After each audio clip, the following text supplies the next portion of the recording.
Eu sou o Amílcar Correia e este é o P24.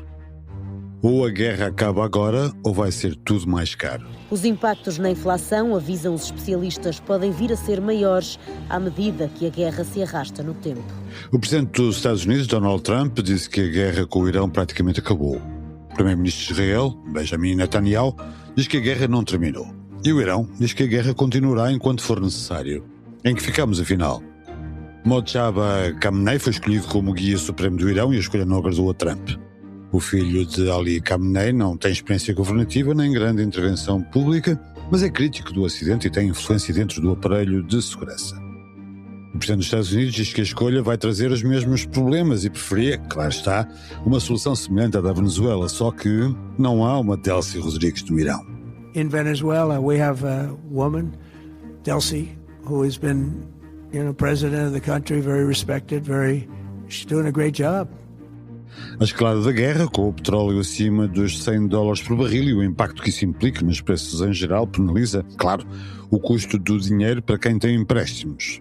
A Euribor a 12 meses está perto dos 2,4 e ameaça agravar a prestação dos contratos já a rever em abril. Em Portugal, o Ministro das Finanças, Miranda Sarmento, admite que o Governo não exclui situações de déficit se as circunstâncias assim o impuserem, estou a citar, devido ao impacto conjugado das tempestades e dos efeitos da guerra no Médio Oriente. O convidado deste episódio chama-se João Carvalho, é diretor do Departamento de Economia e Gestão da Universidade Portucalense e prevê a subida de todos os preços se a guerra não acabar nos próximos dias. Bem-vindos ao P24, este dia começa aqui. João Carvalho, bem-vindo a este P24. Os mercados já antecipam subida das Euribor e das taxas de juros pelo BCE. O combustível tem vindo a aumentar. Como é que esta guerra em curso se pode traduzir na inflação e no poder de compra da população portuguesa? No fundo, como é que a população portuguesa pode ser afetada por ela? Bem, obrigado pelo convite. Neste momento, a população portuguesa já está a ser afetada, não é?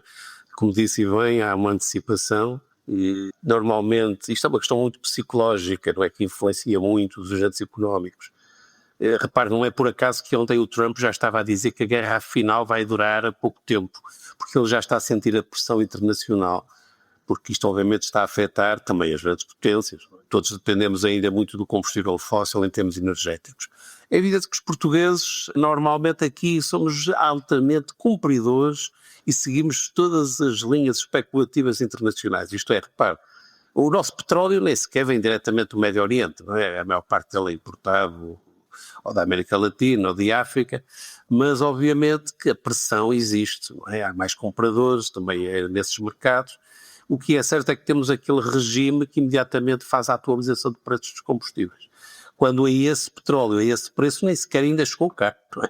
Mas pronto, já estamos a pagar por conta. E, portanto, obviamente as famílias portuguesas vão sofrer, porque isso vai, obviamente, encarecer os preços em geral, aquilo que se chama a inflação, e quando a inflação sobe, normalmente os bancos centrais começam a subir as taxas de juros, não é? No fim de contas, para retirar massa monetária do mercado. E, portanto, isto é inevitável. Eu diria, por cada dia que passa, mais negro se vai tornando o cenário para o consumidor. Se a guerra acabar em 2, 3 dias, isto estabiliza, vai ficar sempre um bocadinho mais acima durante algum tempo, mas vai estabilizar logo no curto prazo. Se a guerra continuar, os preços vão escalar, não é? O barril de petróleo ultrapassou esta semana pela primeira vez em 4 anos os $100 por barril. Portanto, essa subida poderá continuar e então teremos aí um cenário muito mais preocupante, é isso? E depois essa relação entre energia e taxas de juros, ela é inevitável. É inevitável porque, obviamente, os economistas dos bancos centrais sabem como agir nestas situações. Repare, se os preços sobem, obviamente vamos ter aqui uma pressão que é normalmente explicada na economia pelo aumento de massa monetária. No fim de contas, isto acaba por haver aqui relações, vasos comunicantes, que levam a que a melhor medida seja a retirada ou a dificultar que haja mais massa monetária a entrar no mercado. E para isso sobem-se as taxas de juros, o dinheiro fica mais caro, há menos empréstimos a ser pedidos, portanto há menos dinheiro a entrar, se quiser, assim, linguagem simples, todos os dias na economia, E, portanto, havendo essa escassez monetária, normalmente isto ajuda a que a inflação possa ser controlada. Por isso vai ser inevitável. Mais grave ainda vai ser os investimentos que vão ser adiados, porque as guerras também levam a estas consequências, que é os investidores esperam um pouco mais algum tempo a ver para onde é que isto vai parar, não é? E, portanto, muitos dos investimentos em muitos países vão ser adiados e Portugal não vai sair desse tipo de comportamento e, portanto, nós próprios também aqui vamos sofrer com isso. E quando o investimento é adiado, é evidente que toda a economia é prejudicada, porque é através do investimento que nós criamos riqueza, criamos emprego e, portanto, como vê, isto é uma pescadinha de rabo na boca, não há hipótese. Do nosso ponto de vista nacional e da nossa localização geográfica, Portugal nem é favorecido nem é desfavorecido pela sua localização face a um conflito deste género. Quer dizer, temos uma vantagem de estar um pouco mais longe que o resto dos países europeus, mas hoje em dia, com as armas que existem, quer dizer, nós estamos ao alcance, basta que alguém queira em algum lado, e obviamente que também as bombas cairiam aqui, mas eu julgo que isso não é preocupação. Eu não me referi tanto a esse ponto, referi mais quanto à consequência do conflito na escalada de preços e do ponto de vista da suspensão de investimentos e por aí fora. Não, para a economia à distância aqui, os custos logísticos são relativamente irrelevantes, porque a Europa até é muito pequenina, não é? Comparado com outros continentes, portanto não há problema quanto a isso. Isto é, o estar longe ou perto, o que conta é os mercados dos quais nos abastecemos. O problema está que muitos dos habituais compradores do petróleo do Médio Oriente vão também pressionar o Brasil, a Nigéria, a Venezuela, outros países que são grandes produtores. Também os Estados Unidos já disseram que iam diminuir um pouco as sanções de forma a que houvesse mais oferta de petróleo no mercado. Portanto, a própria OPEP normalmente toma medidas para aumentar a oferta. Isto é, alguns países compensarem a perda do fornecimento de outros. Isto sempre aconteceu, repare que já houve a guerra Irão-Iraque e esse problema existia e nós vivíamos normalmente. Desta vez já é curioso, é que foi tudo muito mais rápido do que é habitual. Também esperemos então que a guerra seja mais rápida do que é habitual. João, já agora, porquê tão rápido desta vez? Provavelmente, se calhar devido à eficácia com que também esta guerra foi realizada, não é? De um lado e do outro, a ameaça de Hormuz teve um efeito imediato. Pois, exatamente, foi tudo tão rápido que as retaliações foram imediatamente realizadas pelo Irão, aliás de uma forma até um pouco absurda, mas bombardeando países vizinhos, que também são produtores de petróleo. Os Estados Unidos prometeram proteger, com a sua força naval, proteger o tráfego no Estreito de Hormuz.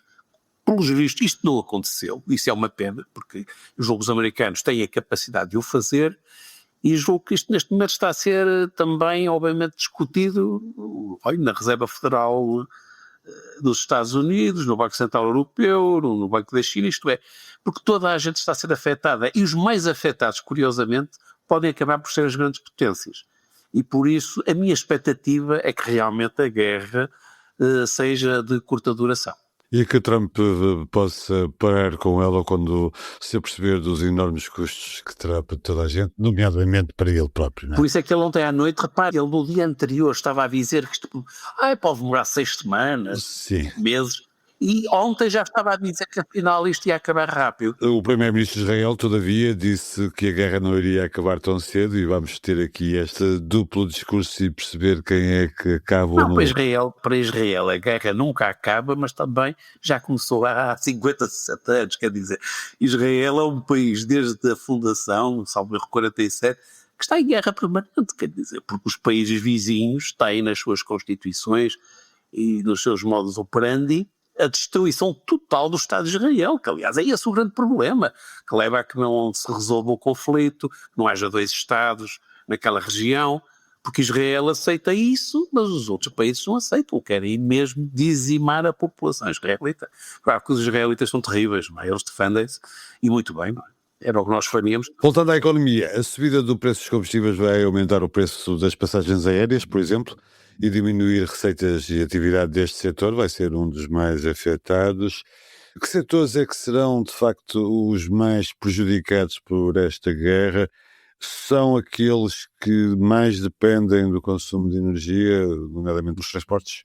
É exato, nomeadamente todos os processos industriais e, obviamente, Neste caso, as transportadoras todas serão afetadas. Não estou a ver que consigam internalizar este aumento de custos, portanto vão ser passados para o consumidor. Pode não ser na totalidade, depois vai haver o jogo de mercado, não é? Só porque podem perder assim uma quantidade enorme de clientes se os preços também subirem demasiado, mas seja como for, eles vão subir esses preços. Obviamente que em Portugal, repare, nós temos algumas particularidades. Por exemplo, nós somos neste momento muito dependentes das renováveis. Nós chegamos a ter picos ao longo do dia em que todo o consumo energético é renovável.